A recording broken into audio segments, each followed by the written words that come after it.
I don't know what we can talk about in this nation without talking about white superiority, honestly. Who defines the meaning of God also defines the relationship between economy and God. African Americans spent $1.3 trillion last year, making us the 16th wealthiest nation in the world. Why have we not turned those riches into wealth to develop our community?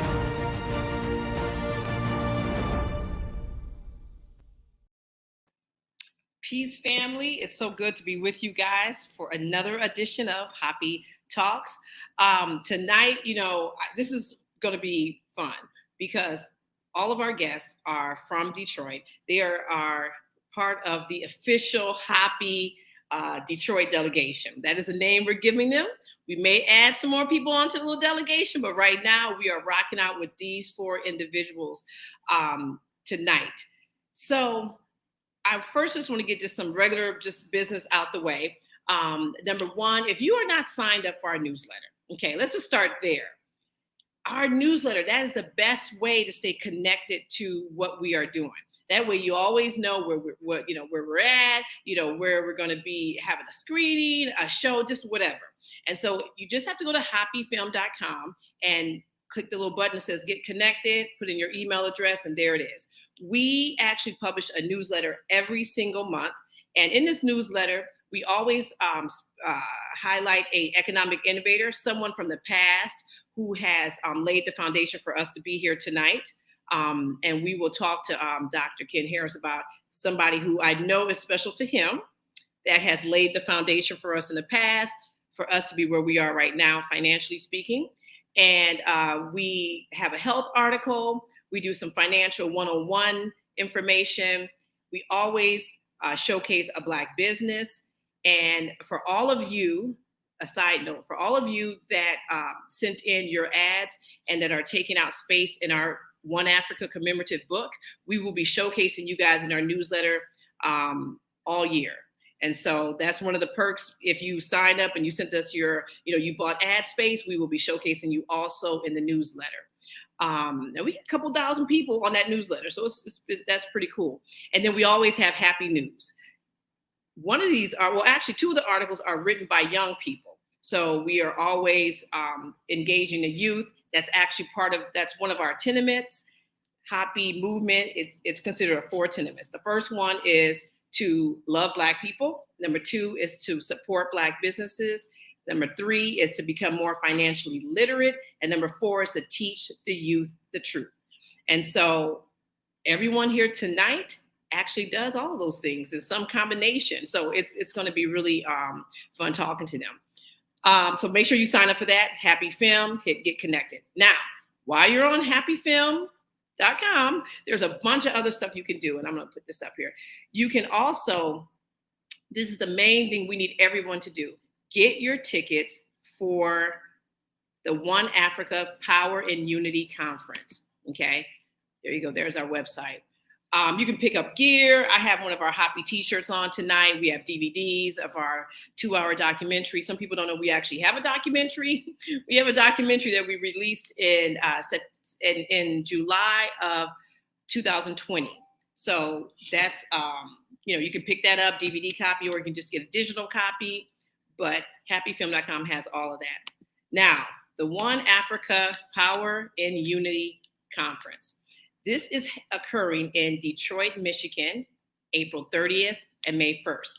Now, some of you had already purchased tickets when we were going to have this conference in Egypt.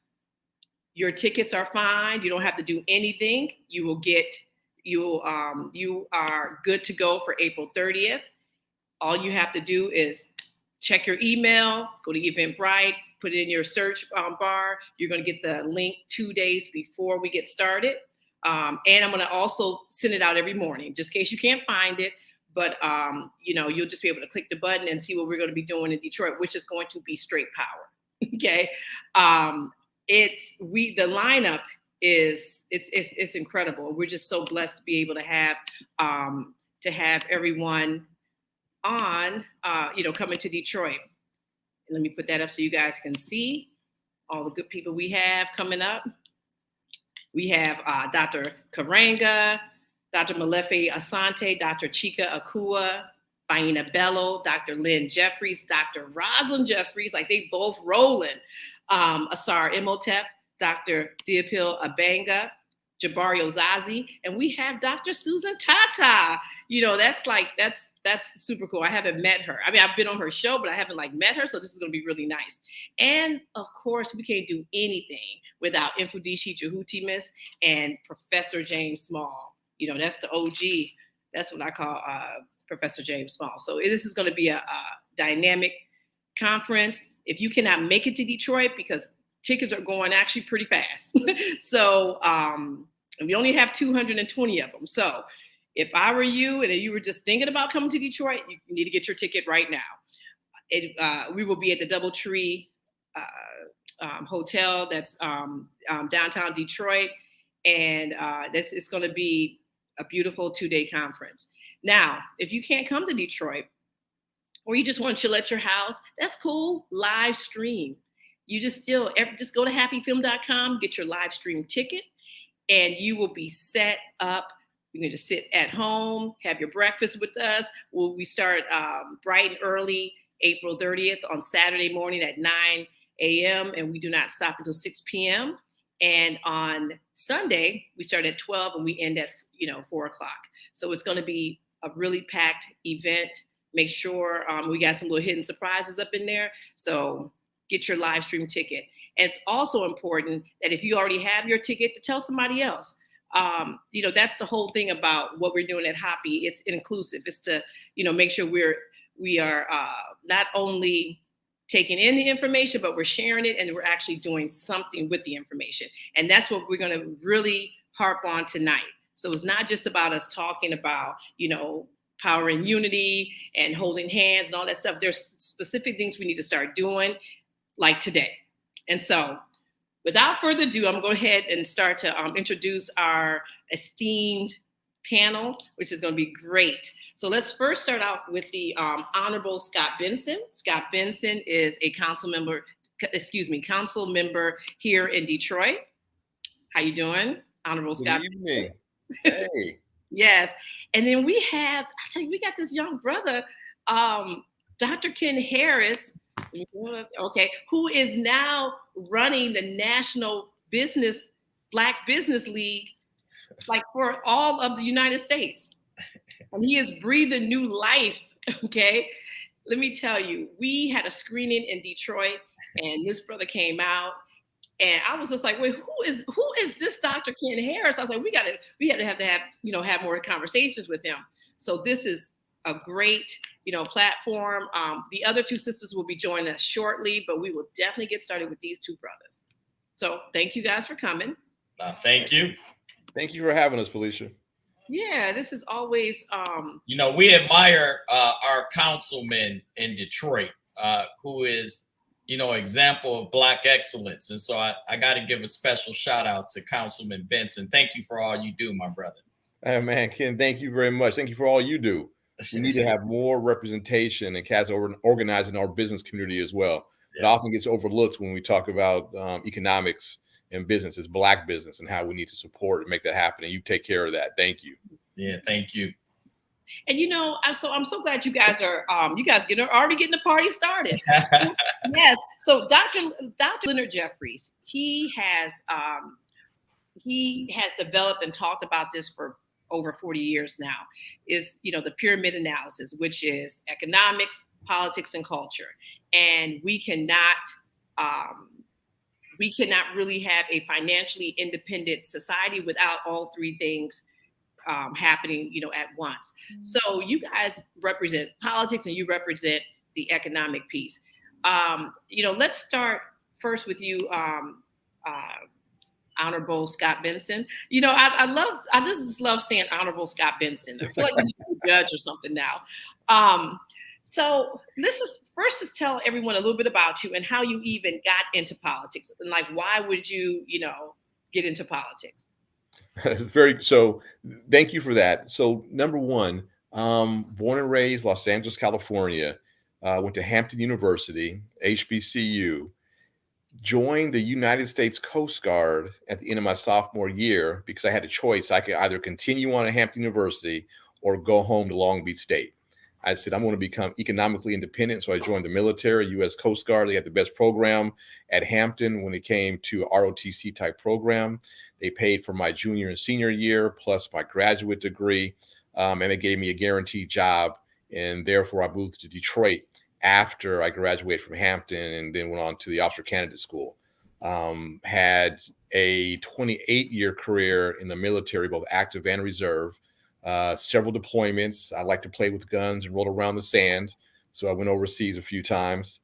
Went on into the nonprofit sector, the private sector when it came to urban planning. Got my grad degree in urban planning. Did small business development. Did real estate development for Midtown in Detroit, as well as Warren Connor Development Coalition. Also did I want to say close to $100 million in real estate development while I was there as well in the community. And so I did real estate development in the unsexy areas of Detroit where people said that we couldn't get it done. And I did it on the nonprofit side. So we would partner with for-profit developers and make sure that we would bring quality development, commercial development into the neighborhoods which have been overlooked in the past. And we wanted to make sure we brought in quality grocery stores, quality retail. We didn't want people selling green meat anymore. We didn't want just wig shops and nail salons. Not that there's anything wrong with wig shops and nail salons, but we need more type of commercial in our communities. And we demanded, and we were going to give that. And we made sure that the community prioritized our development. And so that we asked them, what do you kind of commercial do you want? And we gave it to them. We said, what kind of grocery store do you want? We gave it to them.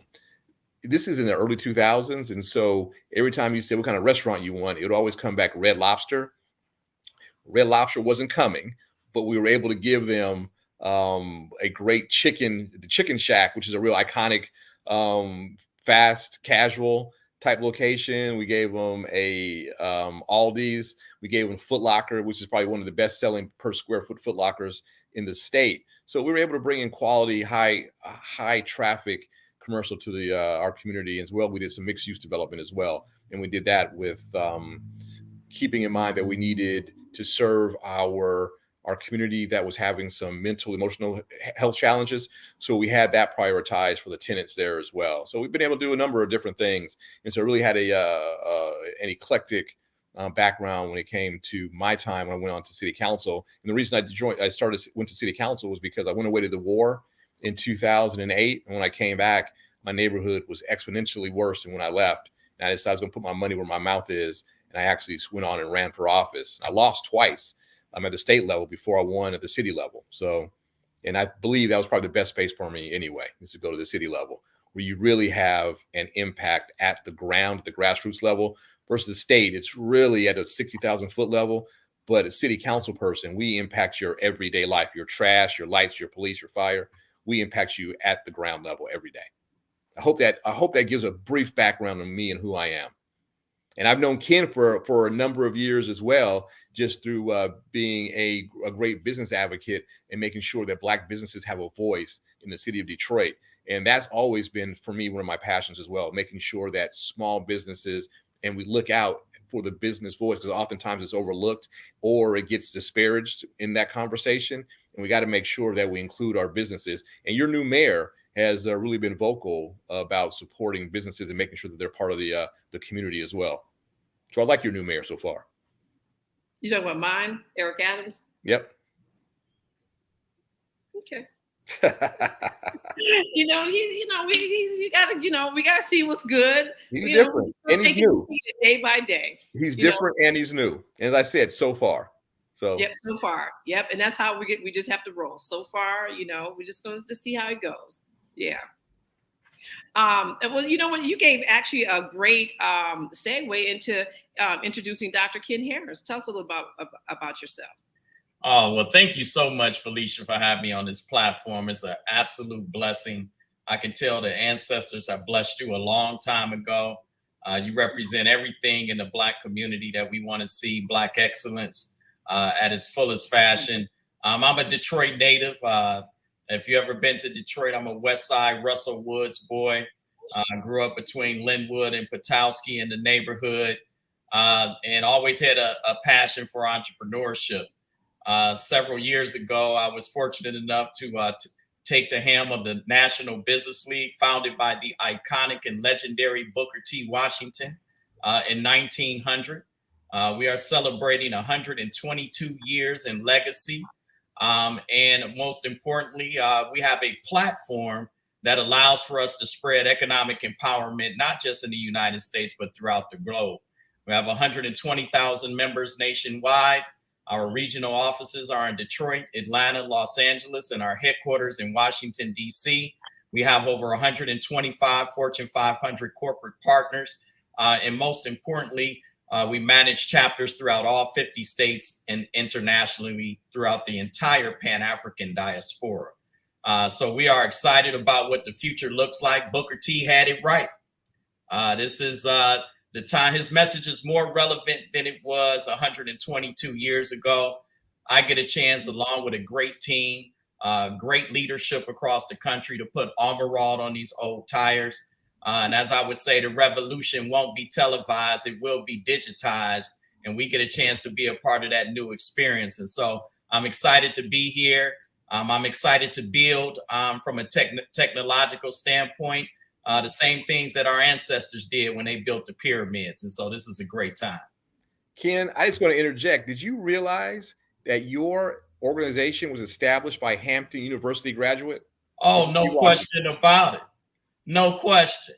My man. And from Hampton took those principles and built Tuskegee University and the Tuskegee machine. No question. I just wanted to put that out there. Yeah, so thank you for your HBCU swag. I'm proud to be a Clark Atlanta University alum myself, man. So we are in unity. And I believe Felicia even went to an HBCU. I went to the HBCU. Okay, let's just be clear. I went to the HBCU, not the Institute, not a HBCU. I went to the HBCU, but we're not going to go there. Tonight is about unity, and we're all going to have unity. Yeah. We're all proud of our HBCU roots. I am. Yes. Yeah. And unity used to bring all of you down to Atlanta for what they call Freaknik. So, we had a great time. We're unified. Yes, we were unified. Absolutely. We have the sister background. So let me tell you about Miss Dr. Brittany Motley. Okay, she's dope.com. That's what I call her. She has been part of the HAPI team for a minute now. You guys don't see her a lot because she's always doing all little stuff that you guys benefit from. And so I'm so excited to have her on. Let me just put her in there. There you go. What's up, Dr. Motley? Hello, Felicia. Hello, everyone. It's such an honor to be with you all tonight. Good evening, Dr. Motley. Dr. Motley, it's a pleasure. Your reputation precedes you. I was cracking up backstage at this HBCU conversation because I am a alumnus of the illustrious Kentucky State University. And so, no doubt. Out there. Absolutely. I played point guard for Clark, so we used to play Kentucky State. That's what's up. So see, this is going to be a really good conversation. So, before we get started, Dr. Motley, can you just talk a little bit about yourself? Yes. I too am a Detroit native. I grew up on the west side on Vinewood, attended Northwestern High School, Weber Middle School. So, I always say I'm hardly home, but always repping. But with that, while I was in Detroit, of course, I was going through the public school system, and I encountered a lot of problems. Just with, finances and all the things. And so I decided, I wanted my career to really be positioned in removing those barriers for students who look like me, who are trying to navigate this system. So that's what I do currently, is consulting with higher education institutions, helping them become more equity minded, and just think about how can we create access for our underserved students. So that's basically where my work is based now. Wow, that's what's up. That's great. All right. And let me tell you, so you guys don't know, we all have, these jobs, but these are some black ass people. So we just gonna start right there. You guys are black. So this whole idea of One Africa, Power in Unity. Let's just go around and just talk about what do you first just think of when you think about unity? Like, what does that mean to you? Okay. And anyone can get started. So collective. So to me, and I'll jump out there. So when I hear about unity, working together, collective resources. So bringing all of our resources together, being collective, moving in one common direction. Doesn't have to be all in the same boat at the same time, but moving in one common direction. And we are very eclectic and motivated people. And so it's just really important that we look at how we come together and move in the same direction. Oftentimes people complain we don't, but I think in a certain level we do on a regular basis. And we have a common view on the world. We have a common view on how we protect ourselves, how we protect our families, how we live in our communities. Whenever you go in any city, you're going to find a Black community, and we will be together. You will find other parts where we're not living amongst ourselves, but you always find Black communities. And historically, since the United States was established, we've had Black communities when we've been allowed to live in a community. And so that's what I see as unity, coming together and moving in one direction. Yeah, absolutely. Brittany, Dr. Harris? Yes, I would say I view unity as oneness, but with that, the diversity inside of the oneness. Sometimes people think that unity means that we all have to look the same, talk the same, move the same. But no, unity is really, really honoring your uniqueness and how that contributes to the oneness. So that's how I view it. Yeah. And I think Dr. Motley and Councilman Benson, relative to my statement, brings it all together, because unity is critical to our progress. So when we look at something that is not just new today, it's ancient. We have found out that we can't operate from a Eurocentric or rugged capitalism mindset, an individualistic mindset, that we as Black people, since the beginning of civilization, have always been tribal in nature. And we gain our strength through unity and collectivism. And if you notice that anytime there is a struggle, our fight for freedom through this struggle, and we operate and we do it individually, we lose. But when we attack collectively, we win. When we unite, we win. And so as a tribal people coming together, that is our strength. That is our power. And as an example, just like in the city of Detroit this past week, this past Monday, we had our 12th annual State of Black Business Summit. And we merged for the first time in history the National Business League's Detroit chapter, which has been around since 1900, the Booker T. Washington Business Association, which has been around since 1930, the Detroit Black Chamber of Commerce, which has been around since the early 2000s, and they have formed the Detroit United Front to fight against the socioeconomic inequities that exist in the city of Detroit, to promote Black entrepreneurship and economic attainment. So that is unity. Felicia, I think you're muted. Yeah, because I hear some type of little sound. Y'all hear the sound? I do. Yeah, I don't know where the sound is coming from. I don't know. We'll see. It's always something with anytime we about to pop off and get some really good information, it's always like some little sound, a little glitch in the matrix. But shout out to Ron Spears. He was showing us some HBCU love from Morehouse. So let me tell you, when we were, thinking about this concept after we had to, kind of reschedule things and come to Detroit, and we were trying to think about where should we have, this Power in Unity conference, Power in Unity, right? What is it about Detroit that makes it like the best place to have this Power in Unity conference? What is it about the city of Detroit? I'm going to go with that one. We are the last great chocolate city. So many other cities around the country, you got a DC, you've got New York, you've got so many other places, but we're the last great chocolate city because we are predominantly Black city. Politically, economically, the Black middle class was really established in Detroit, Michigan, through the auto industry. And so I think it really is coming back to our roots and coming to a place that was the cradle of the Black middle class would be Detroit, Michigan. That's why I would say it was a great location for you all to come, and you all can see what it's like to be in a 80% Black city. We are the last great large Black city. Yeah. Yeah. Growing up there, I just remember every time I go any place, everybody was Black. Like every single person's Black. I didn't even, when I think about when I first started seeing white folks, it was outside of Detroit. And that, when you're little, those images, they stay with you forever. And it wasn't just everyone was Black, but we were acting Black, if that makes sense. Mm-hmm. Yeah. You had Black identity. Absolutely. Absolutely. Yeah.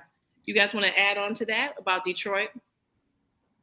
Yeah, I would add on and feed off of Councilman's comments that, you look at the relative percentages. Detroit has 49,000 Black-owned businesses, which is 80% of the 62,000 Black businesses in the city of Detroit based on 2019 census tract statistics.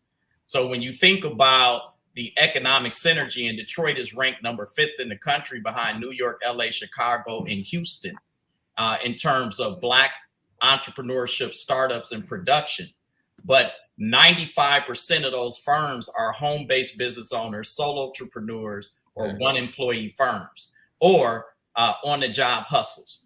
They're not ready to leave the career yet, but they got the side hustle going on.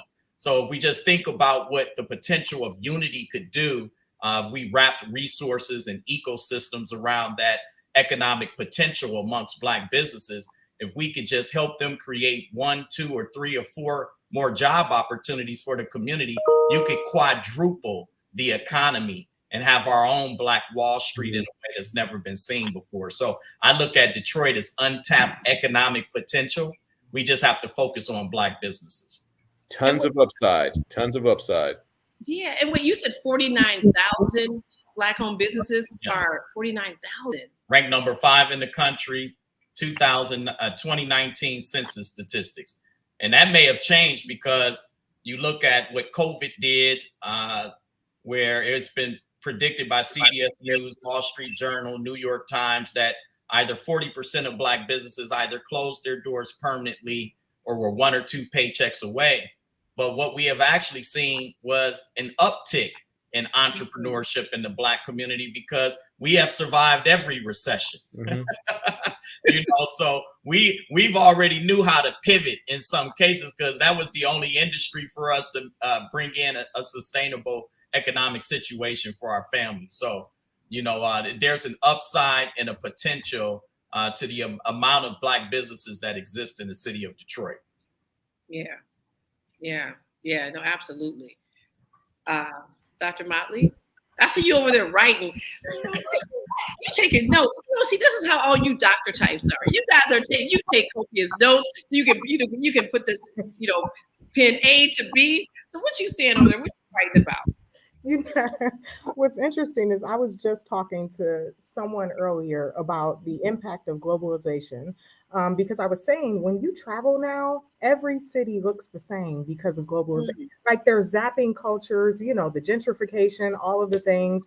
And then me being right here, I currently live in the DMV. So you see this gentrification happening in real time to this current chocolate city. So I completely appreciate, what was said about Detroit is the last chocolate city.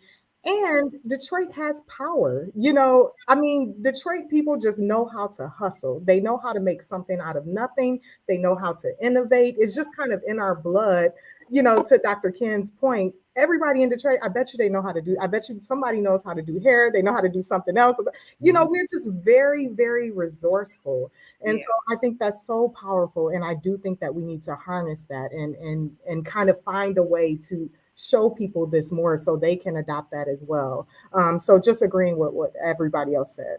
Yeah. Those are all reasons why, Power and Unity Conference, One Africa has to be, we have the best home right here. So now when we start talking about this whole power and unity, what are what have you seen to be some of the challenges in everyone coming together? Because I like what you guys have said about, we don't all have to, do everything the same way, right? Mm-hmm. That doesn't have to happen, but we do all have to love Black people, and want Black people to be okay, right? And there's different ways of making that happen. But why do you think that doesn't always happen? Like, why have some other communities been able to to be able to practice that, but we seemingly have not. Yeah, well, I mean, go ahead, Councilman. I was going to say, do we want to talk about social ills, or we want to be? I mean, now we got to air dirty family laundry if we want to talk about that. I think. I mean, I don't mind that. The plantation is real, right? The plantation has not changed. It just has evolved, right? So when you see, in Councilman, he advocates on behalf of Black businesses effortlessly and fearlessly. But I mean, there are still the socioeconomic inequities that exist in the city. So when you look at economic indicators such as poverty, the illiteracy rate, the health disparities, the unemployment, the home ownership, and population loss, and things of that nature, you can see that the plantation is real. So the same things that happened post-slavery during the Reconstruction period, where we had the greatest growth in America in terms of Black progress. We elected officials. People with no formal education became doctors and lawyers and CPAs, etc. We found a way to make one. But every single scenario that creates barriers to entry into the marketplace became real. American society, American government became a pediment to Black progress economically. And so we were given the Freedmen's Bank, but the Freedmen's Bank was ran in the ground by its overseers. Then when they found out that we were forming Black Wall Streets, they put Black codes in place to make sure that we couldn't participate in the economic mainstream of society. Then when they found out that, we were going to do our own thing anyway, then here comes Jim Crow segregation, right? We want to, take some things of the community and make it real, but most things that are economic, we're going to make sure that we block you out of it. And then they gave us civil, no economic rights. And so 50 plus years post civil rights, we still find Black people at the bottom of the economic ladder in most city situations. And so, our goal is one, control the economics first, then you get the political, social, and educational opportunities that may exist. And when it all comes down to it, you talk about this thing called race. Race is nothing but a socioeconomic control mechanism that was created and invented to make sure that there was a racial caste in terms of our economic progress. So you see that in like cities like Detroit, where you got 80% Black population, 80% of businesses are Black, but who controls the economy? It's not us, right? So we got a lot of work to do. And that's why unity is important. We got to work with our councilman. He can't just do it alone in terms of policy. We have to mobilize the Black community, and we have to come together and say, we want economic power in terms of our development. Yeah, no, absolutely. Absolutely. I just want to add one thing. When Ken talked about all the different obstacles that have been put up legislatively and legally, one thing that we forget, even with all those different barriers, Black people find a way to overcome. And we created a Black Wall Street. We found success. We found prosperity. And with that came death. And so one of the things we forget, when Black people become really successful, then they'll kill you. And that's happened time and time again. And it's terrible to say, but that's happened. And I think subconsciously we know that. And then consciously we know that when we're successful and they can't stop you legally, they will take your life. And I believe that's also been a barrier subconsciously and consciously for the success of us, and one of the reasons that we don't often come together, because we know in that situation we just don't have the numbers to fight against it, and we don't have the legal system that will support us, and we've lost on that end. And once the ultimate penalty is death, it has a huge negative impact on your willingness to be motivated. That's really a motivation killer, no pun intended. Yeah, but that's why sometimes I feel like when leaders, we push somebody out front, but if we could, if we pushed out a collective people out front, then it becomes a different story, because if you just take away one person, it doesn't matter. Everyone's still going. You know what I'm saying? But I never thought about that as being one of the reasons why we have a hard time working together with each other. And so here's another thing too, and access to capital. When the money is already super tight and you need access to capital to have business startups, to expand and grow your businesses, when we don't have the collective access to capital, it makes it really, really difficult to come together, because now we see each other as a competitor versus coming together collectively and moving forward. That's also one of the issues. And that's why I'm a huge proponent of access to capital and making sure that we're providing opportunities for Black small businesses in the city of Detroit. And as Ken said, we may have the numbers and we may have close to 50,000 businesses, but we don't control major sources of capital. And so we don't have that access. And so you will see smaller communities come in who have access, and they'll outperform us over a period of time because we just don't have that access. And you need to have the access to capital. It's something we often don't have. Not always, but often we don't have it. Mostly we don't have it. You were being generous. Very, very much so. Yeah. Yeah. Dr. Motley, you were going to say something? Yes, I wanted to add into what you were leaning to is, so we've seen, we've monitored enough history to know how we get attacked when we do something powerful, right?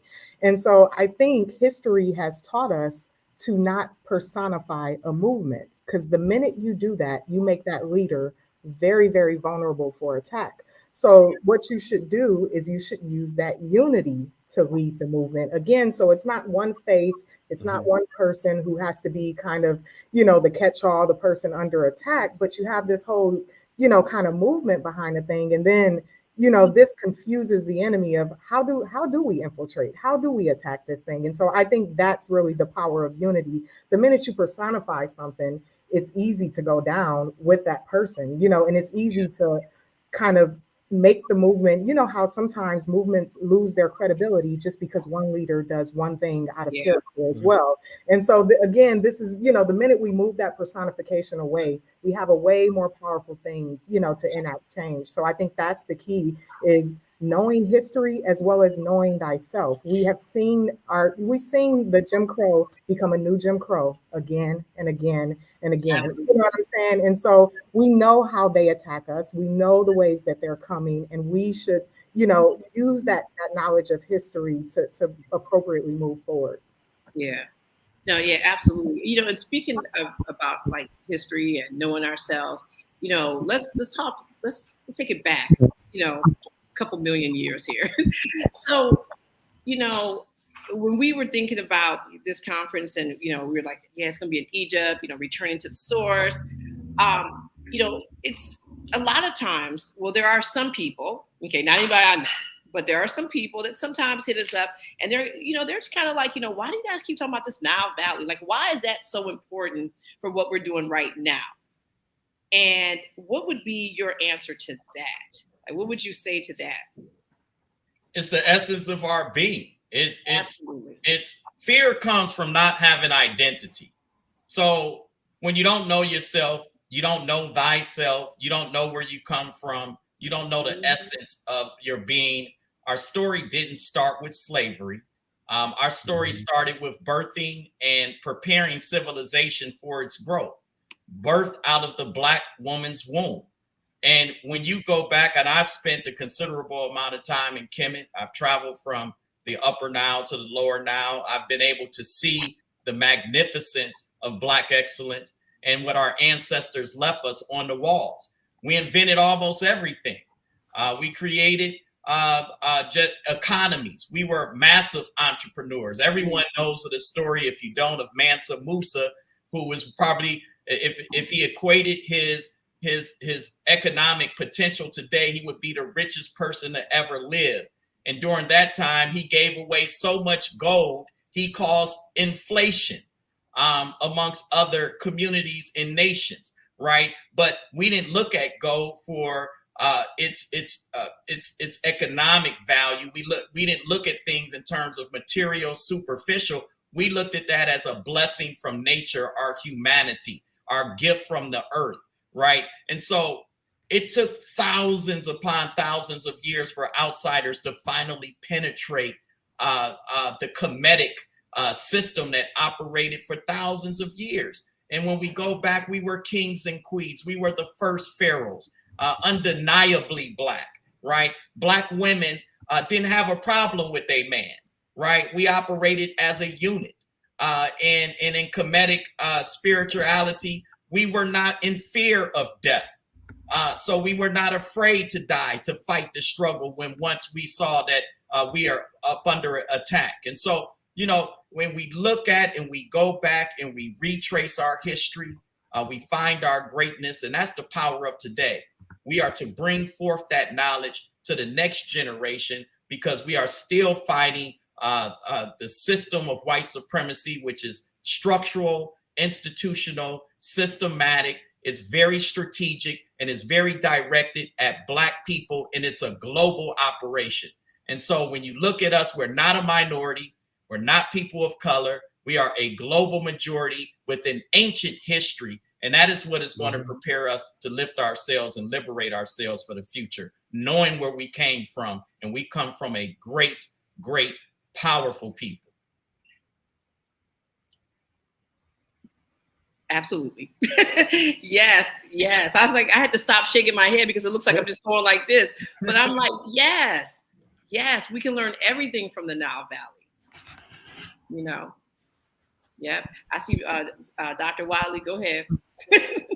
I would just add to that everything that was said, I agree. I was over here nodding, vigorously. But this was our ancestors were the first ones to thrive in a barren land, right?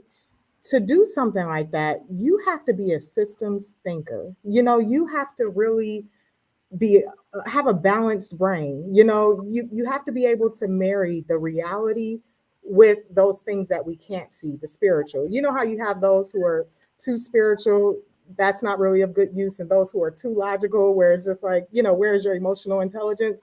I feel like, our ancestors possessed both of those. They had a really balanced brain to learn how to thrive in a barren land and do all of the things that Dr. Ken said. I mean, they established an economy, they established trade, they partnered with others, they were able to thrive. They didn't just live, they thrived. And again, in this barren, in the freaking desert, they were able to find the HAPI and kind of find those things that would get them those resources and help them go to other places. So I think that's the power, of really kind of understanding the first civilization who really laid the blueprint for us, is that they had a really balanced brain. And how much do we tap into that? Are we too left-brained? Are we too right-brained? Are we thinking of this one way? Or are we thinking of this, kind of in a unified, kind of bringing it all together way?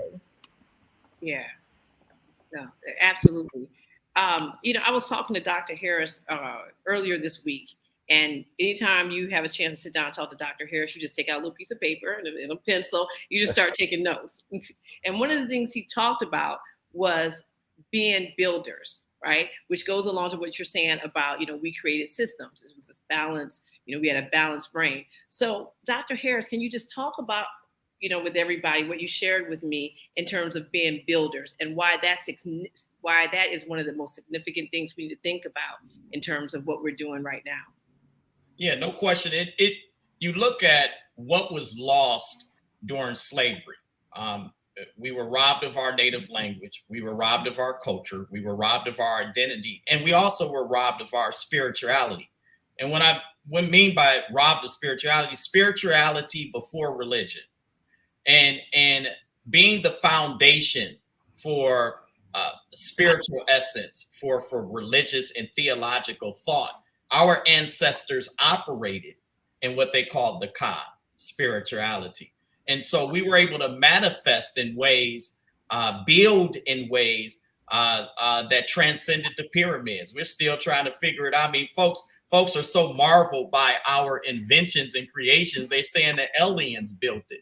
But it was really a collective work of not only visionaries, inventors who had a collective mindset, but they were builders. And spiritually, in respect of everyone's spirituality, once you have tapped into knowing thyself, knowing from a spiritual essence, your purpose and what your legacy is going to be, what you are going to build in this physical journey that you're partaking in. It's an amazing feat, right? You think about it every day. I smile and jump out of bed every single day because I'm like, what is it that I get to build? What is it that I get to create? And that is the essence of our being. And we are the great pyramid builders. We have the ability in unity to connect with other builders. And when we come together collectively, it's not just our individual pursuits. We can build things that are unimaginable. And we can build things into the future that would take generations to figure out.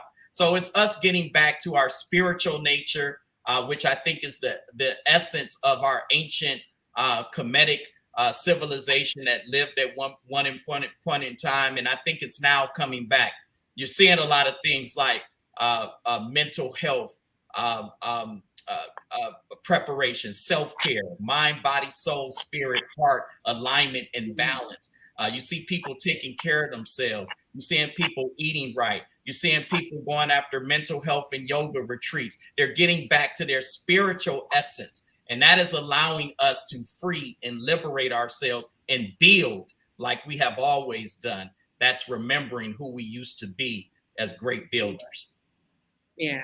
Yeah. And, and just to add to what you were saying, because you were talking about how, it's really hard for us, as people to manifest things that we want to happen if we're not of clear body. We're not pure. Yes. If we're not pure. So when you're manifesting from a purity, you create your reflection. I always say I can feel a person's energy, vibration, and frequency. I don't care what room I'm in. You can always tell a person's disposition. And when you wake up, your daily goal is to balance and align yourself every single day. When you wake up, before you go to bed, it's getting yourself back to that pure nature where you're operating at your highest manifestations. And that's where we create miracles together. Yeah. Yes. Yes. Yes. No, because let me tell you, when I was, and you were just like, you kept saying, are you there? I was like, yeah, I was like writing this stuff down because, I started thinking, because it, since, I'm not gonna say the invention of COVID, I'll just say COVID.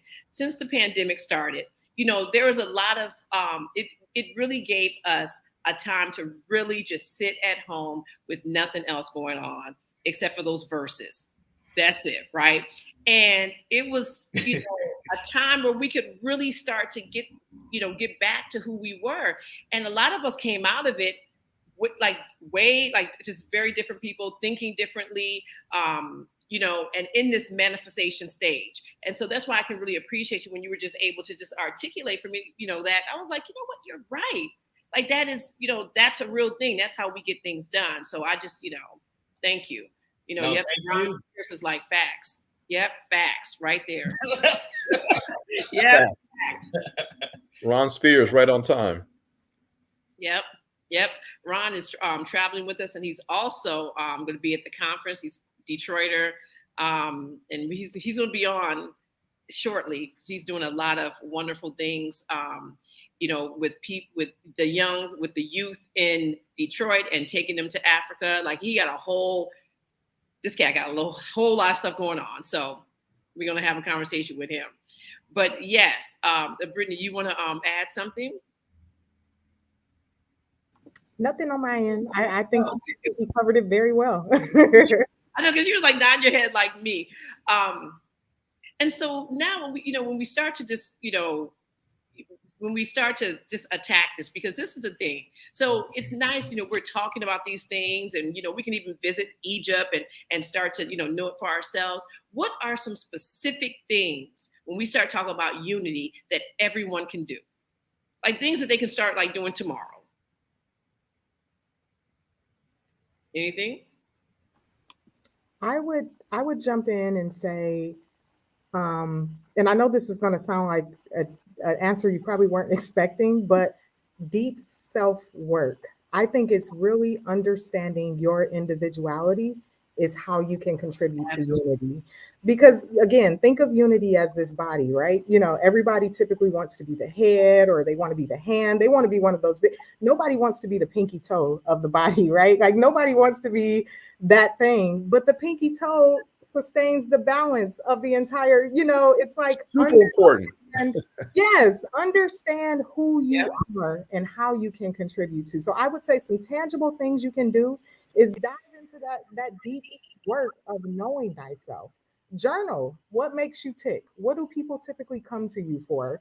What excites you? What disengages you? You know, kind of what are those things that turn?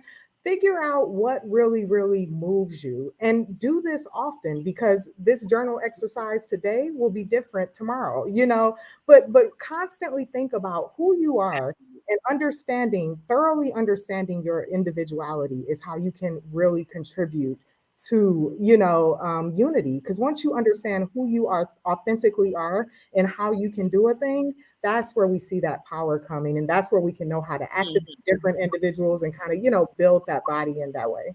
Yeah. Yeah. So then you're no longer that stank person at work who comes with stank attitude. No, because that's what it is. And I think that a lot of times we are just doing things because we're like, oh, we just, you know, want to do it. One of the things I always tell my students is like, listen, you know, one of the best, if you, whatever you're going to do, the best thing you can do is just like what Dr. Motley said, starting with yourself. Like, what is it like? Because if you don't like to do something, why are you doing it?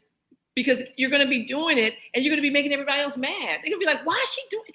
Instead of just doing what it is that you're good at, it just radiates a different way, you know. And you know, we can't do stuff without the pinky toe. You fall over. So you need the pinky toe. You wouldn't think you would, but you would. What you do, you do need the pinky toe. Yeah, people take it for granted. So I'm going to give one. This is easy and it may sound corny. Identify one Black business and support it. Identify one Black business and support it that you don't already support. And people may think all the time, well, I must support. Well, do you? How many Black businesses do you support right now? If you don't have any, go identify one and support it. Start tomorrow. Yeah, no, absolutely. Yeah, that's the medicine. Yeah. And the other aspects of supporting a Black business is make it a lifestyle. You know, other cultures, other ethnicities make patronizing their own first as a lifestyle. And if Black people can get into the lifestyle of one, knowing thyself, healing thyself. We've been through a lot of trauma. When we came off that plantation, it wasn't like they gave us a psychologist and said, we're going to meet with everybody to get you straight for the next generation. No, we've been passed along a lot of trauma into our communities. And so we are definitely at a healing state.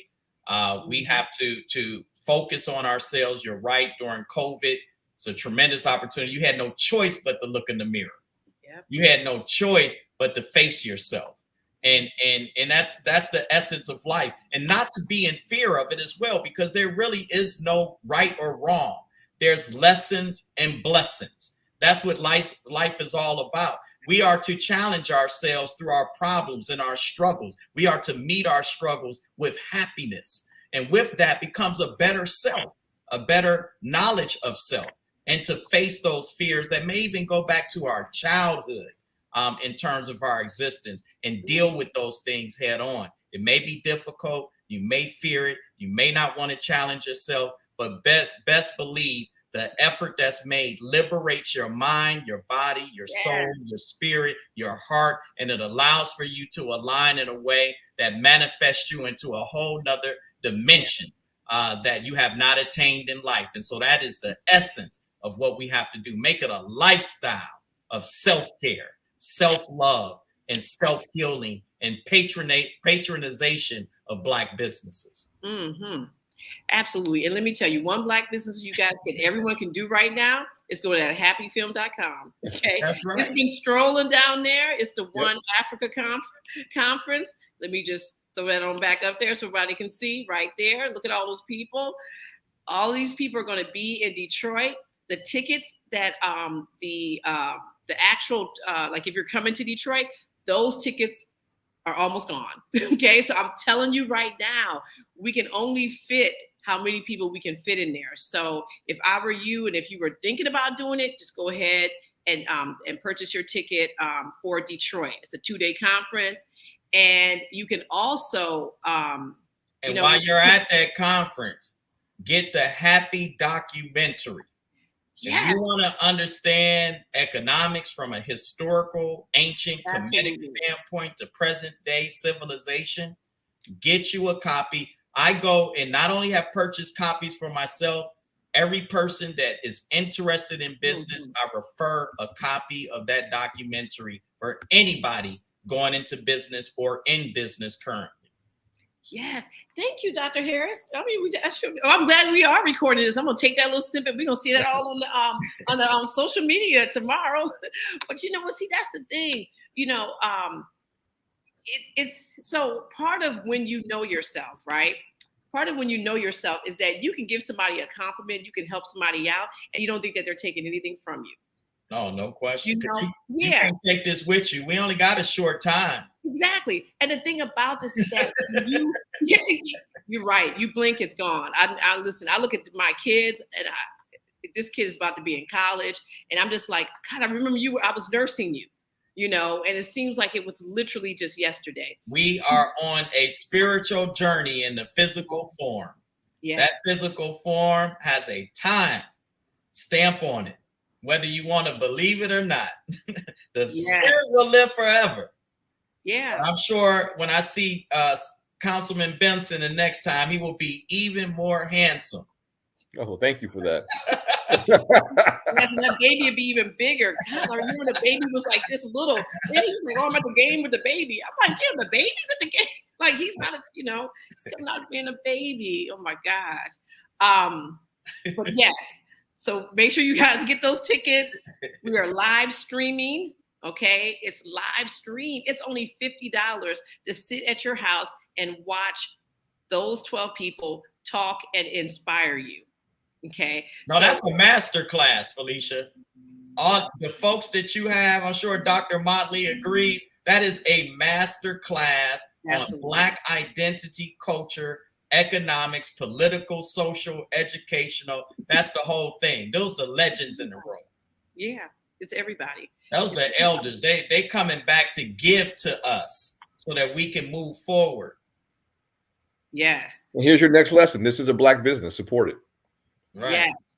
Yes. Hapifilm.com. And another thing that people often lament when it comes to Black business, oh, they cost so much. It costs more than going to Walmart, or it costs more than going to Home Depot. Spend more on your own people. Yeah. Be okay spending a little bit more.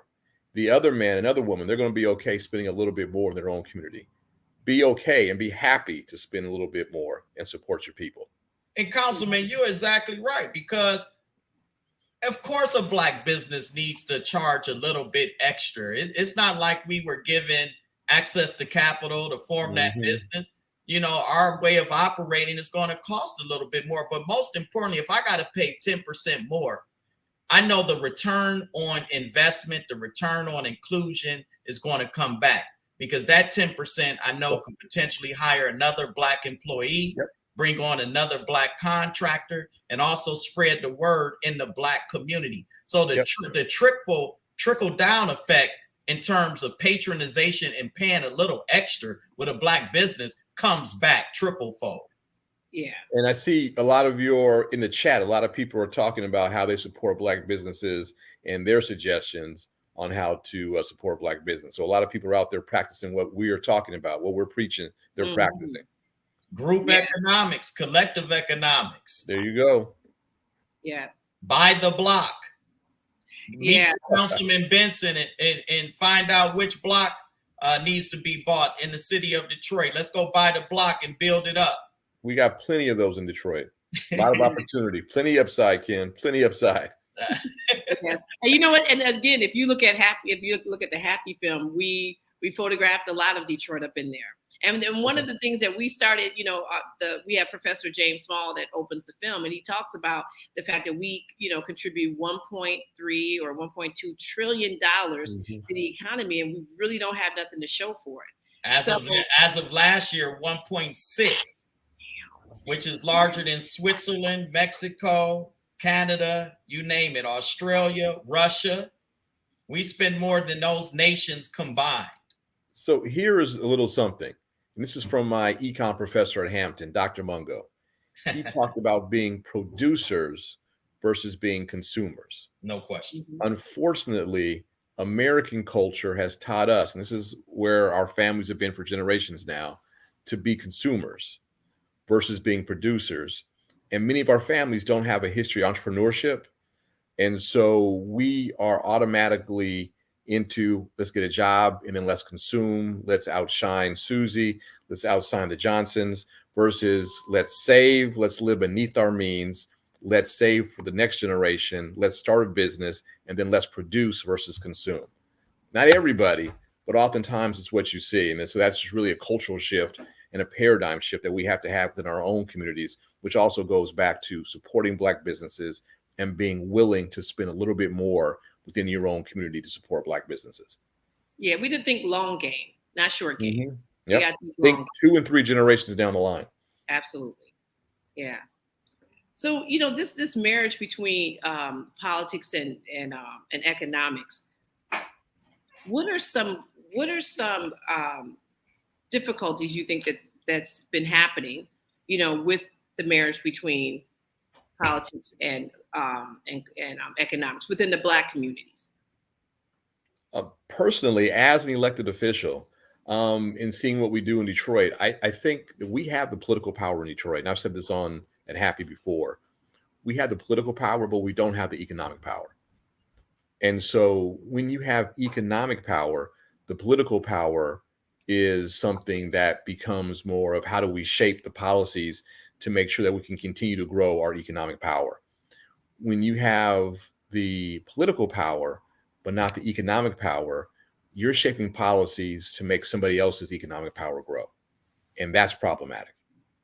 We need to shape policies that ensure that the economic power of our community grows. And we don't often do that. Yeah. Dr. Motley? Thank you.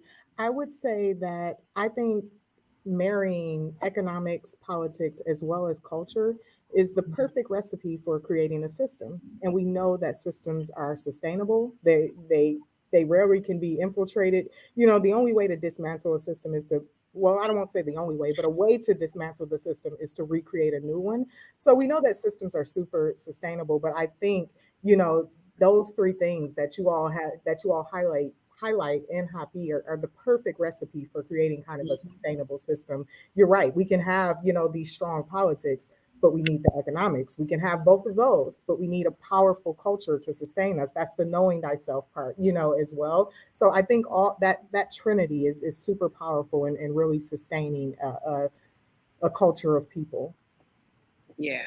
And Dr. Motley's right. I mean, we have always, the system of global racism and white supremacy has always benefited from their economic ability to be able to form systems, institutions, and structures that oppress us. So economics is central.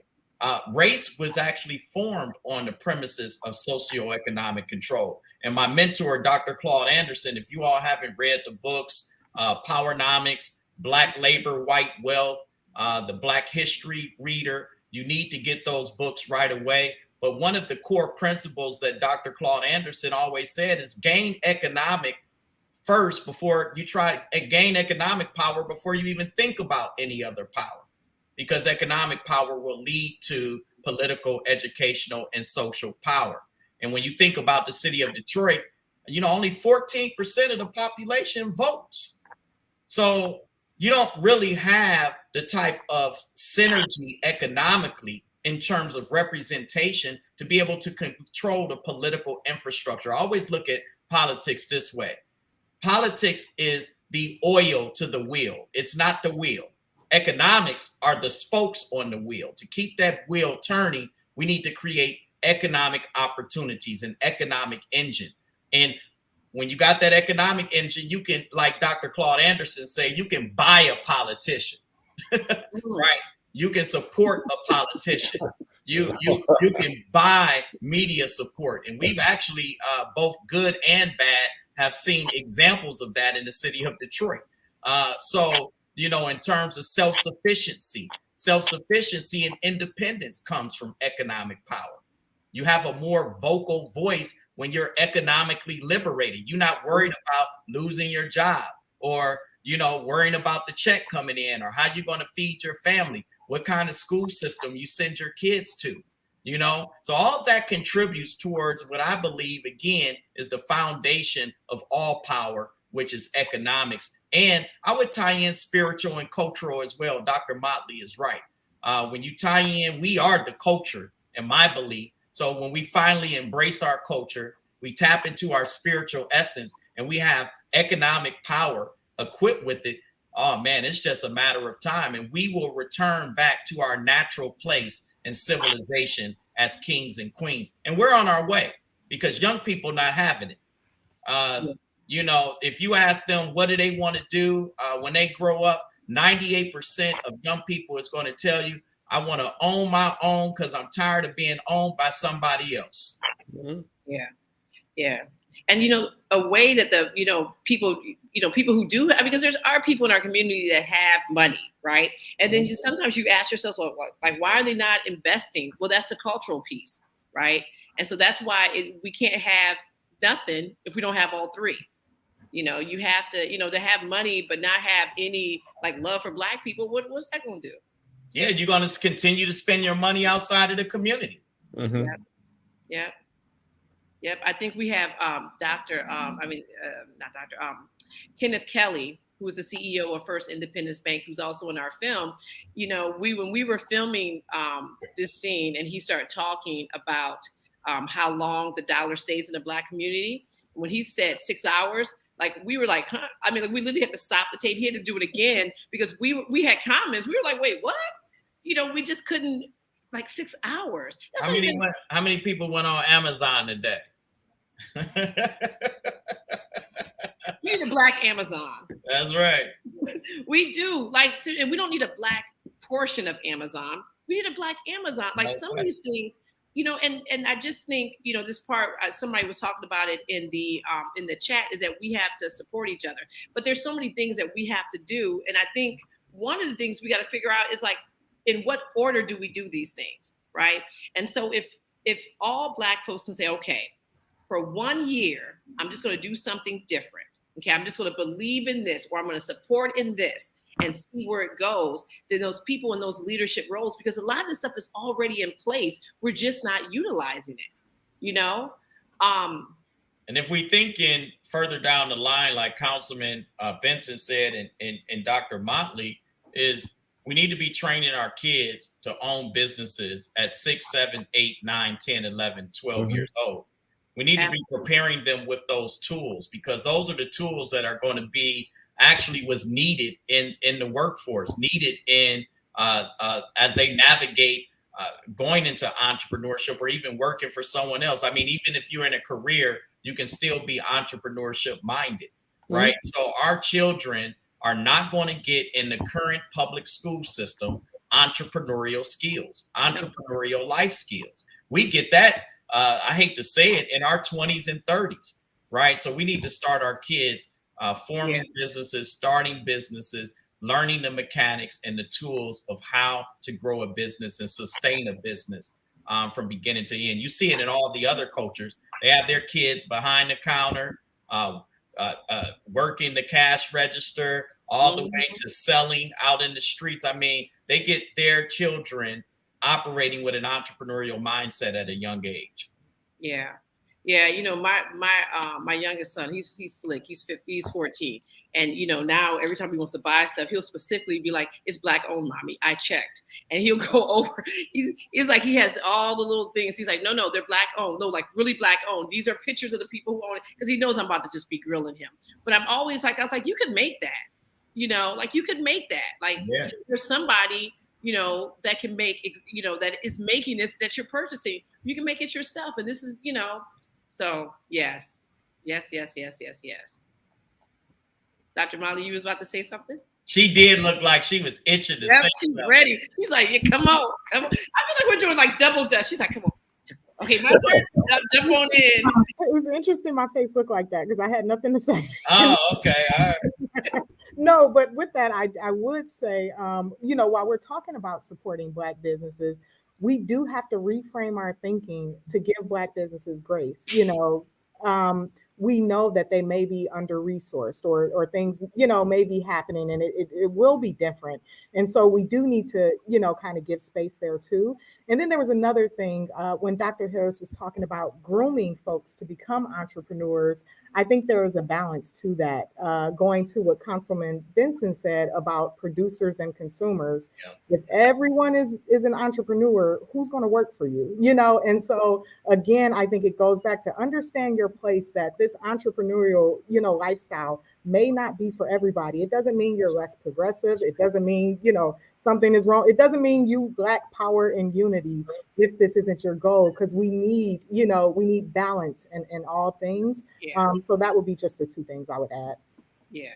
Yeah. And I think if we just knew our history, like you said, in terms of this balance piece, is that, like you said, we're balanced people.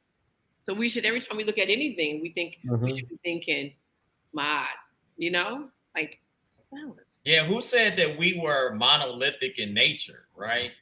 Everything's cookie cutter. I'm all about shattering all Eurocentric ways of thinking and getting back to, like Councilman Benson said, we're a very eclectic people. We're multi-dimensional, multi-talented. We're not limited in our ability to build and create and innovate.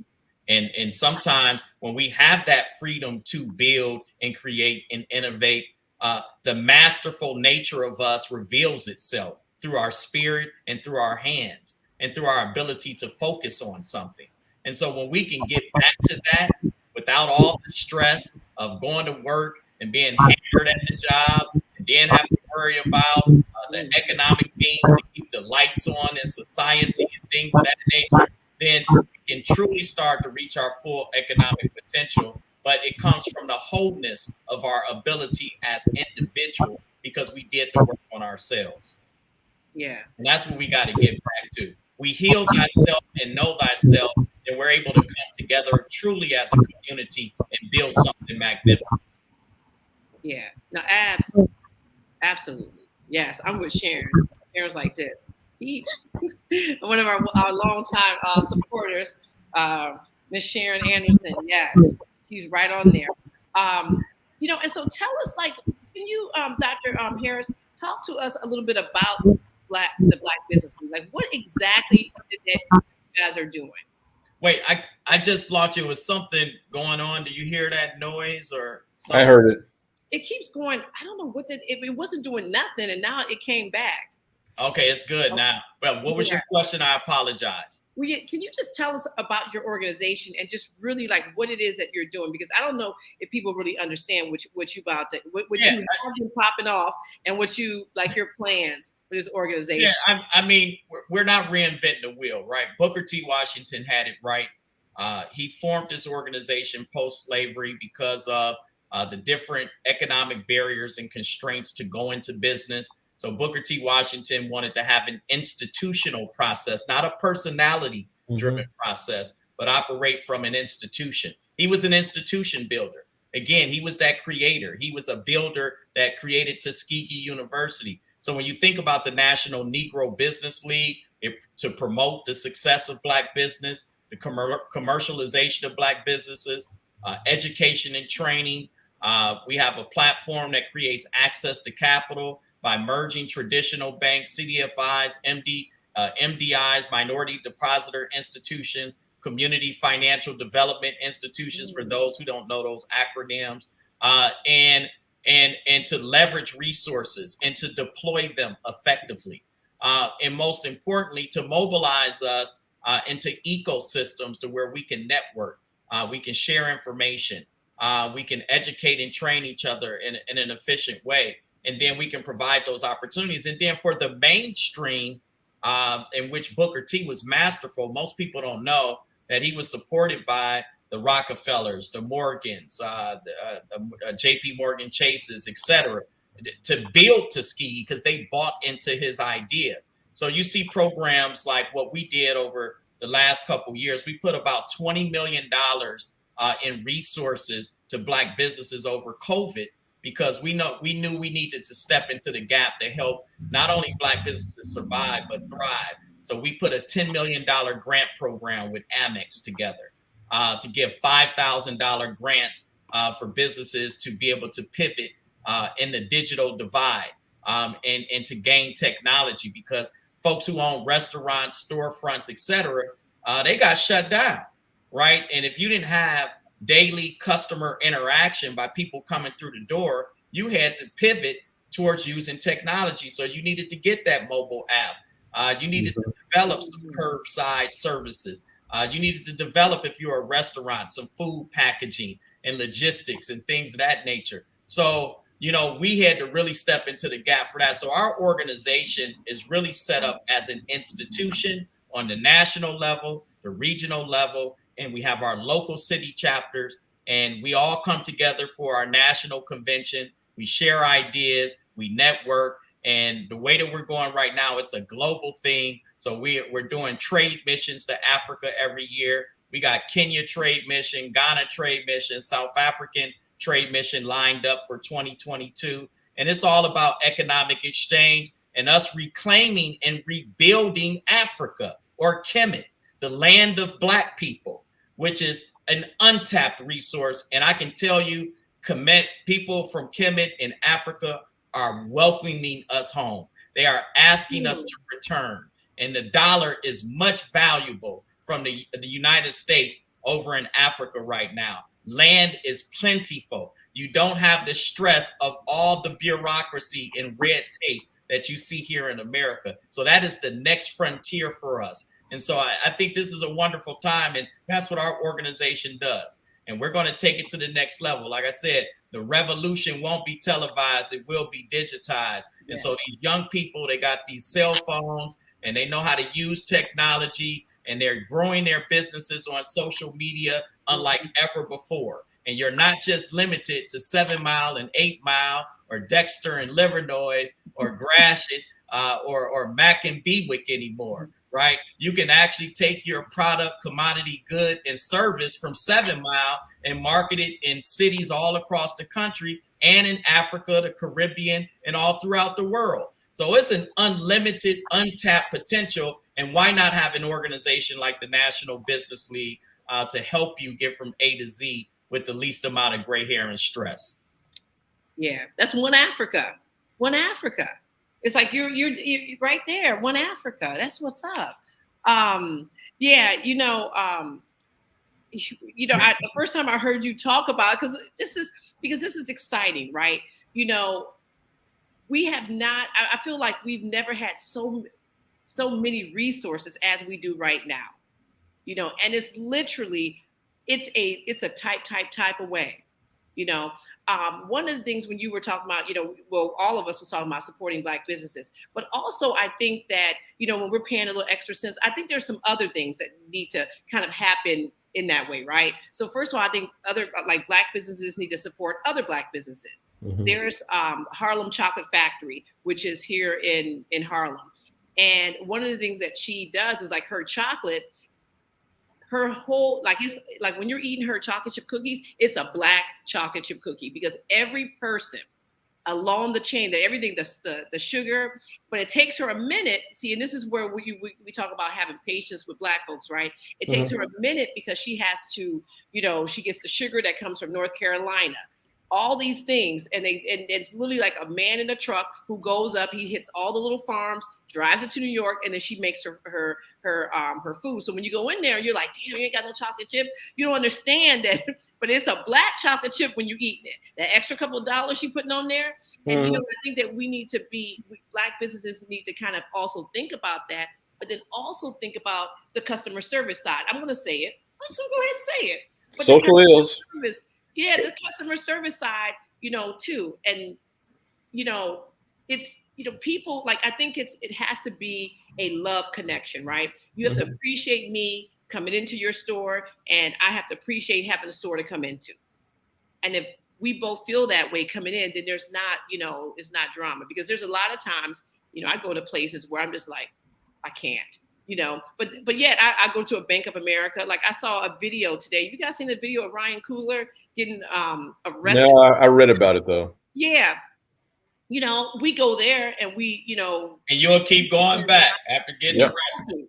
Yeah. So it's like, I don't want to hear when people talk about, oh, customer service. Well, I mean, listen, if you ever gone to a Target, a McDonald's, any of them places, that's not the seller, But history repeats itself, right? And and that's why I did a PhD in history and economics to merge the two, right? So understanding from an economic perspective, education is the key to our liberation. It's all training. It's all development. It's the development side. It's the technical assistance side. And it's the belief to no longer, like Councilman Benson said, is we have to get out of the consumer mindset into producing and manufacturing. Yeah. We have a land of opportunity in front of us. I mean, you talked about that chocolate, that commodity. Why aren't we in Africa right now where they produce a large percentage of chocolate, building a relationship with manufacturing there and air shipping directly to her store, right? So we have that ability now to connect the dots, to manufacture, to produce, to distribute, to market, to advertise, to form the entire food chain of opportunities. And that's where the money is, right? That's where the job creation comes from. And we just have to now start focusing on economics, focusing on entrepreneurial development. And that is going to be our future. Because I can tell you, once you get a taste of entrepreneurship or you work for a successful Black business, you're never going back. Never. I promise you. Once you travel to another place and you see that you can create and produce, and when you go to Africa and you're like, oh my goodness, you all can grow marijuana and you got a whole farm and I can cut out the middleman and all I got to do is ship and pack, and marijuana is now legal in the state of Michigan. I can get my product direct as opposed to a 50% markup. Oh man, that's where the revolution is. Yes. It's time for the revolution. Yep. We don't need nothing else. Everything we need, we already got. Yes. All you got to do is look at yourself and look within yourself. Yes. Preach, doctor, preach. Yes. God, you're about to have me keep saying yes. Like when I be talking to Professor James Small, like he talks, I'm like, yes. Like, and then sometimes I'm like, I don't have nothing else to say other than yes and absolutely. This is the revolution. This is the Black economic freedom revolution. This is our final frontier. We are going back home to reclaim our indigenous land, which is the entire globe centered out of Kemet, Africa. You done did our little commercial for One Africa. Guys, get your tickets, okay? You think I'm playing, Dr. Harris? That's about to be it. I was like, that's perfect. One Africa, get your tickets. Let me put it back in here. I'm going to put the and get your girl with the chocolate. She need to reach out to me. Yes, she went to Clark. Oh man, yeah, get her in touch with me. We need to put her in touch with the folks making chocolate in Africa right now. Yeah, and she's also formed an alliance with Uncle Nearest. Okay, which is for people that don't know. Yep. She could go over there, set up a manufacturing plant, hire some Africans, get her stuff way up under cost, ship right over here to the United States and triple her business. Yeah, and that way I can get those chocolate cookies all the time that I come. And the chocolate comes right from the earth. Yeah, that's what's up. I'll make sure I give you her information. Yeah, I'm telling you, because that's how we have to work this way. And you see how you're just so forthcoming with information again, because you know who you are, you know who I am, you know who Brittany, who Scott is. So it's like there's no need for you to not be willing to share information, because we're all going to the same place, although we all do 4 different things. That's what's up. So again, I'm all about the Black woman. The fastest growing segment of entrepreneurship in the country are Black women, regardless of race, creed, color, sexual orientation, or gender. So Black women are returning back to their natural essence, when you go back to ancient Kemet, it was when the outsiders or the interlopers came into Kemet, guess who they saw first? It wasn't the king. It was the queens and the entrepreneurs, the women who controlled the economy, who divvied up the land for potential trade. That's who you dealt with. So women are entrepreneurial by nature. That's what we do. You do the numbers, you do the packaging, you can tell who to ship to. The woman went out into the marketplace every single day, knew who to talk to, the relationships. So it's not a surprise to me that women are rising in Black business at the amount that they are today. It's not a surprise. They are returning back to their original essence for existence. Mind, body, soul, spirit balance, life balance as an entrepreneur. Yes. I got nothing else other than yes. This is the thing. But this is the thing. But we also have to understand that, that we are kind of where we are. And, that we are also helped in a way so that Black men cannot, can be hampered, if that makes sense. You know what I'm saying? Like it's almost like we have to understand that we are dope. Okay, the Black women are dope. Okay, I'm a Black woman. Yeah. The Black woman is beyond dope, know, and the Black man is dope too. Exactly, and we really need each other. Like this doesn't work with just one. Yeah. You know what I'm saying? Like this are like us building family. All this separation stuff is got to go. Absolutely. This it's gonna talk about Black women and no, this is a together thing.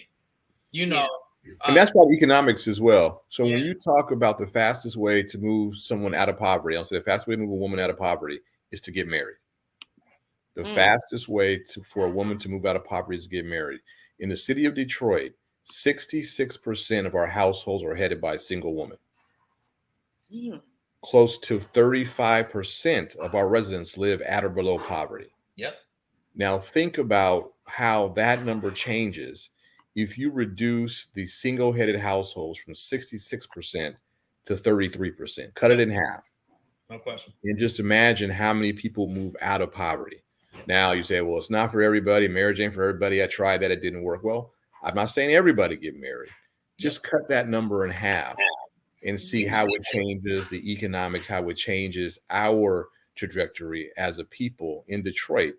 If we start having families, raising families, dual-headed families. And I'm not saying you have to be heterosexual. There are same-sex families as well. But just having that collective economics and sharing the bills, that just changes everything. Last night in the State of the City, one of the people who were really portrayed and their focus was a young woman, 4 kids, single-headed household. Talked about how she got a better job. She didn't have a high school diploma. She got her diploma finally, and she started working in the medical field. Now she's working her way up, and she's had a promotion since the video was played. But she has 4 kids by herself. Now just imagine how tight it is. And she's working in a senior facility as a nurse's aide. The finances are super, super tight. So if you were to bring another bread earner, money earner into the house and split some of those bills, it would just change things dramatically. Yeah. Councilman, the 2 poorest segments of the Black population, you just named it. Children and single Black woman with kids are in the highest level of poverty in the Black community. And what's number 2? Children. The Black man with multiple children in multiple households. Oh, who would spread the seed around? Yeah. That's your poorest segment of Black society. Now imagine if you start to create the families, nuclear type family. Yeah. So just something to think about. It's just something to think about. Yeah, we're not promoting that everyone jump the broom tomorrow. Make sure that you have aligned your spine and your chakras, and that you are balanced and that you are whole, and that you are spiritually ready to commit. you don't know, because Professor James Small, that's in HAPI, he talks about, that's how we're going to make it out of here, is by family, right? Yeah. And we can't, we can't do it by ourselves. The totality of your holistic spiritual essence is the combination of the Black man and the Black woman coming together, period. Yeah. That is the foundation of unity, the foundation of our essence of family. It is the totality of what we believe to be the ultimate spiritual standard, the man and the woman, the Ankh. Yes. And form a family, have children. There you go. And don't forget, everybody got the Ankh on. This is like regular, but that's culture too. See, that's a piece of culture. Yep. That's, like these things is why we will make different choices with our money, and why we will, support Black business, because there's a cultural piece that has to be present. So it's that triangle. It's, Dr. Leonard Jeffries, his whole life's work, pyramid analysis. Look at when that Black man and that Black woman come together and there's balance and alignment. Woo! Yeah. The world is the limit. Yeah. It's over. It really is. It's checkmate. Yeah. It's like, it's nothing, you really can't do at that point. Nothing. Yeah. Yeah, absolutely. Have a 2-person household and then have some kids. We have to propagate our race as well. That's also part of the deal. And the kids part is easy. We having plenty of kids. We just got to do it the Councilman Benson way. I don't know, Ken, we talk about that, but if you look at the numbers in the United States, you see other communities, they're growing much faster than we are. So 10, 20, 30 years down the line, those numbers are going to matter when you look at the census numbers and when you look at wealth in the community and who's receiving resources from the federal government. Those numbers are going to matter. We got to propagate the race as well. And I guess I kind of, I'm always thinking of us as a global community. So when I think of us as the global majority, it's not even a contest. We're growing exponentially across the world, to the point to where the powers that be is trying to have population control in place. Yeah. No, that's very true. And I think that one of the things, one of the ways is just this whole, it's the business of being Black, right? The stress, stress is really, when we look at maternal rates for Black women, it's declining because of stress. No doubt. And so, and how do we get some of that stress off that you're talking about?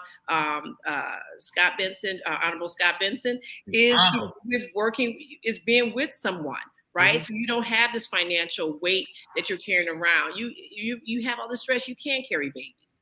Yeah, the only person that's got to be strong for everybody is the Black woman. I mean, we need to stop that madness. So, and I just think of the woman last night, 4 kids, working, taking care of the household. I'm like, my wife and I, we have 1 child. And I mean, it's stressful enough trying to manage and maintain and work doing that. She's got 4.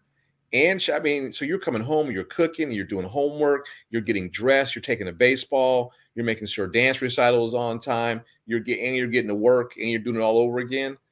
I mean, man, that is amazing. That is time management extraordinaire. But just think how much easier it would be and how much stress you can relieve if you had someone else there helping you do that and manage that and help share the pain of the bills. I mean, it's a huge difference. Yeah, Charles Williams is right there. Yeah. Dr. Francis Cress-Welsing. Yes. Okay, guys. So we're gonna close. We're gonna close. I wanted to bring up the and just get you guys' thoughts. Like your last thoughts about what this symbol means to you and the importance of one more time telling everyone why they need to come on to Detroit, get your tickets. I'm telling you now, they have there's an occupancy at the DoubleTree. Okay. So once the tickets are gone, we can't let nobody else in. Okay. So you don't want to be sitting in your car with the live stream. Okay. If you're in Detroit, just get your tickets now. Get your tickets now. You're set. We'll see you April 30th and May 1st.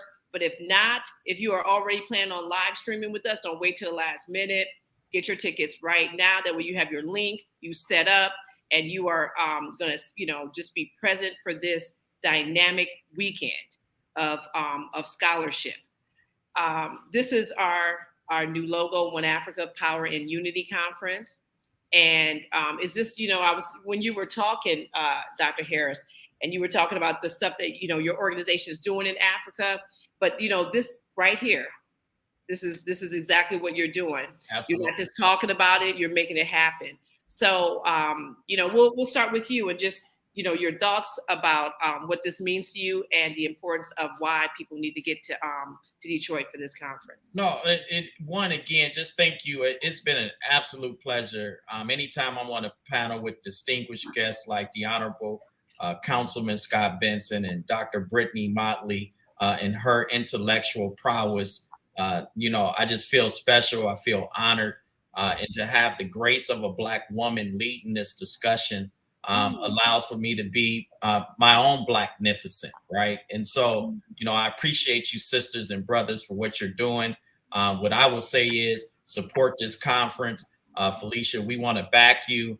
The Detroit United Front, I want to connect you with their leadership so that they can market you to their 11,000 Black business database and pump you up on social media, etc.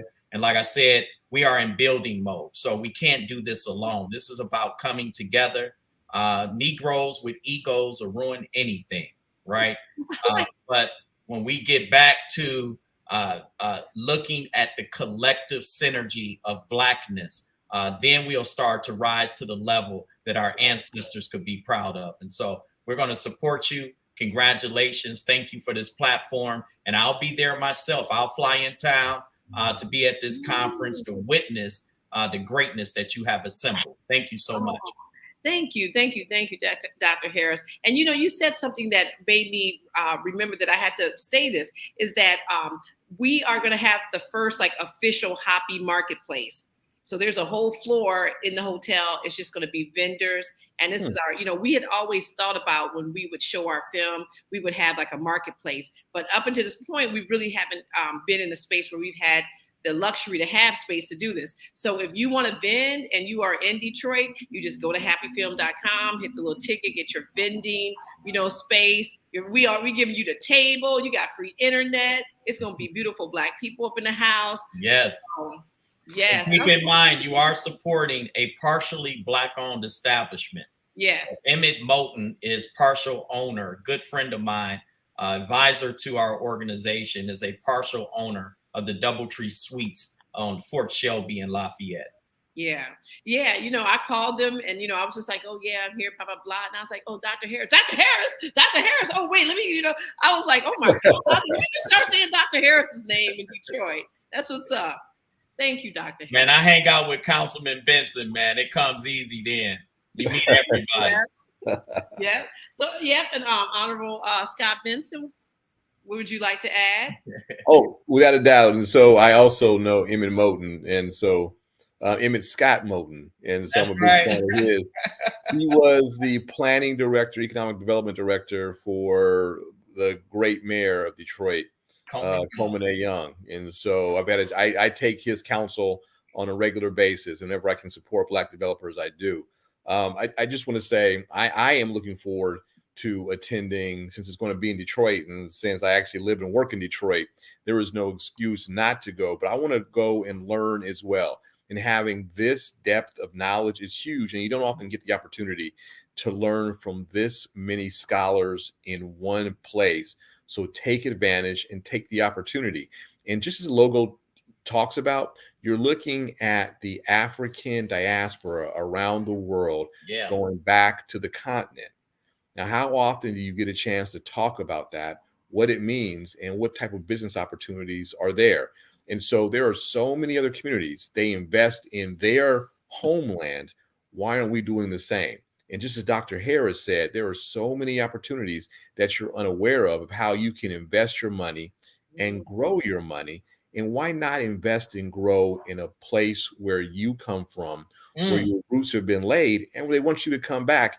And we have access to the monetary instrument of the world, the American dollar. That's right. Everybody wants the American dollar, and we live here. So let's take the leverage that we have and then go back to the motherland and invest and support. And so just having the opportunity to be here this evening is just really great to be here. Dr. Motley, Dr. Harris, always good to see you. Felicia, good to see you. Please give my love to the family as well. I know that son of yours just got his acceptance letter to Hampton University. So I am so excited about that. I'm just really happy to be here this evening. Can't wait to be in Detroit in April with you. Yes, thank you. I will pass it on to my son about the Institute. I will let him know that, for him to look at Hampton Institute and see if there's someplace he wants to go. Thank you. And Felicia, in my Auntie order, it all worked out beautifully because we started with a beautiful Black woman. Now we get to end with one. Absolutely. Yes, who is part of the HAPI team. I tell you, we wouldn't be able to do half the stuff without Dr. Motley, who's from the D. Go ahead, Dr. Motley. Thank you so much. I echo everyone else's sentiments in that this was a powerful build, and it was just an honor to be in you all's presence. It was powerful.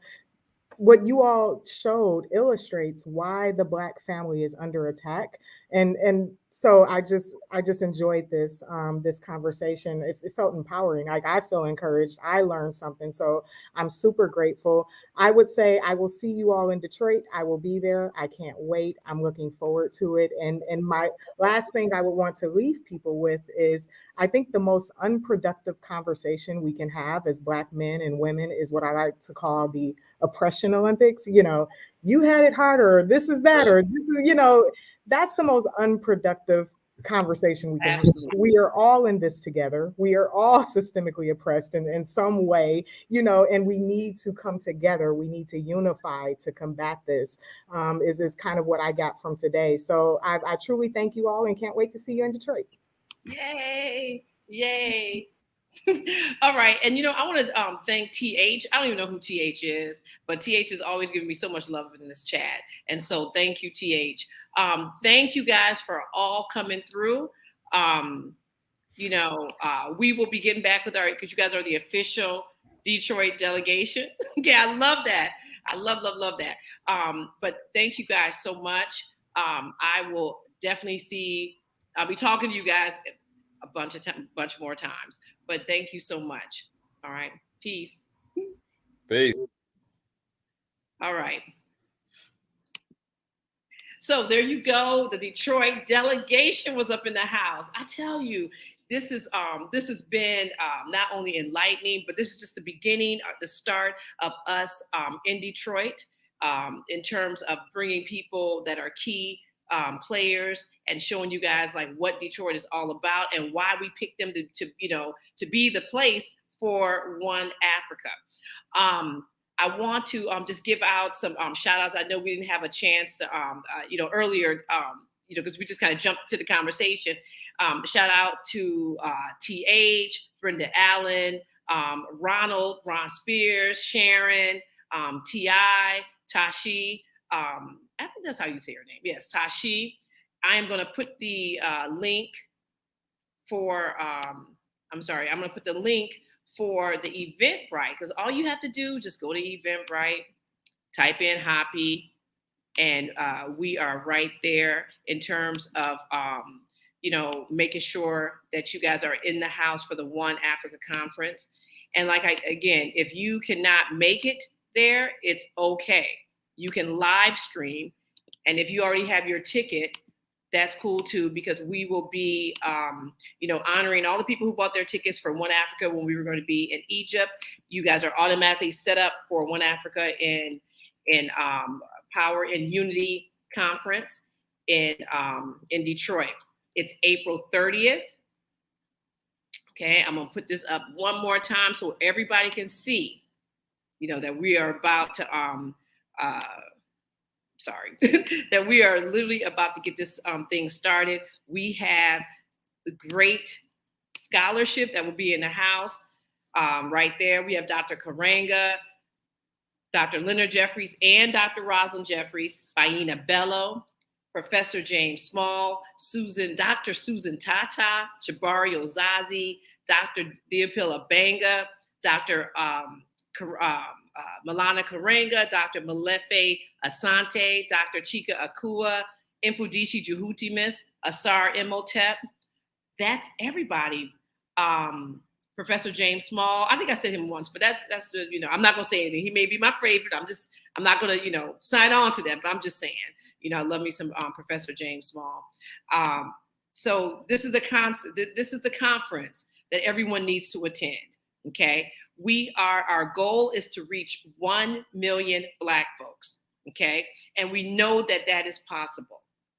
Yes, and Segoya, I want to give a special shout out to Segoya, Olivia Mercier. She is in the chat as well. She was the very first person to buy a live stream ticket from us.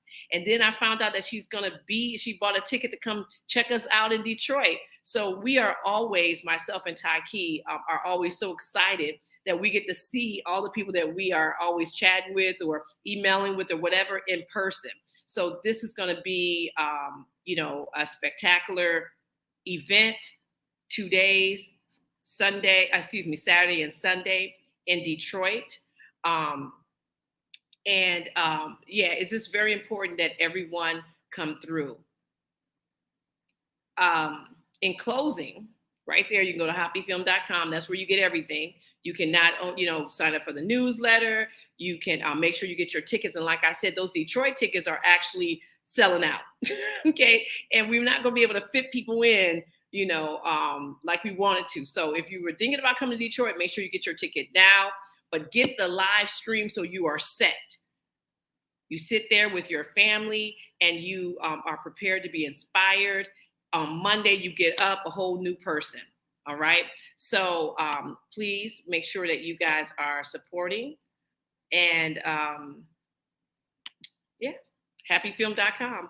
And so I want to make sure that and King Simon, I saw King Simon in the house. Charles Williams, yes, you were the best too, sweetheart. It's so nice, when, all of us, and this is like exactly what Dr. Motley, Honorable Scott Benson, and Dr. Harris was saying, is like, if you know who you are, then you can radiate from within. And then it's like, then you see other people as who they are and you play your part, whatever that part is. You were sent here for something very specific, and the quicker you get to doing that, the better off we will be, and we will definitely have that power and unity that we are striving for. So until next time, get your ticket, hapifilm.com, and peace and blessings. I don't know what we can talk about in this nation without talking about white superiority, honestly. Who defines the meaning of God also defines the relationship between economy and God. African Americans spent $1.3 trillion last year, making us the 16th wealthiest nation in the world. Why have we not turned those riches into wealth to develop our community?